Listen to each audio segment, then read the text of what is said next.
തൃക്കടവൂർ ശിവരാജും മനോജ് കൂട്ടുകെട്ട് വഴിപിരിയുമ്പോൾ ഇനിയൊരു കെട്ടിയഴിക്കലിനെ അതിജീവിക്കാനുള്ള ആരോഗ്യം ശിവരാജുവിനുണ്ടോ എന്ന ചോദ്യമാണ് ആനപ്രേമികൾ ഉന്നയിക്കുന്നത്.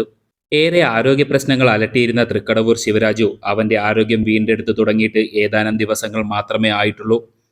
ഈ അവസരത്തിൽ പാപ്പാനെ മാറ്റിക്കൊണ്ടുള്ള ദേവസ്വം ബോർഡിന്റെ തീരുമാനത്തിൽ പ്രതിഷേധമുയരുകയാണ്.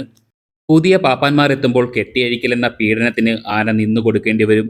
ഇപ്പോഴത്തെ അവസ്ഥയിൽ അതിനെ അതിജീവിക്കുവാൻ കടവൂരാനാകുമോ?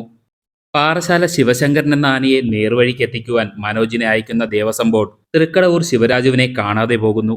അല്ലെങ്കിൽ പണം ഉണ്ടാക്കാനായുള്ള ഒരു ഉപകരണം മാത്രമായി അവനെ കാണുന്നു. ഈ ധിക്കാരപരമായ നടപടി തുടർന്നാൽ ശിവരാജുവിനു വേണ്ടി 2 തുള്ളി കണ്ണീരിൽ കുതിർത്ത് 3 അക്ഷരം ചേർത്ത ഒരു പോസ്റ്റർ ഇടേണ്ട അവസ്ഥ ഉണ്ടാകും. മുൻപും ഇത്തരം തെറ്റായ പ്രവണത മൂലം തിരുവിതാംകൂർ ദേവസ്വം ബോർഡിന് നിരവധി കൊമ്പന്മാരെ നഷ്ടമായിട്ടുണ്ട്. ആ അവസ്ഥയിലേക്ക് ശിവരാജുവിനെയും വലിച്ചിഴക്കരുത്. ഇതൊരപേക്ഷയാണ്.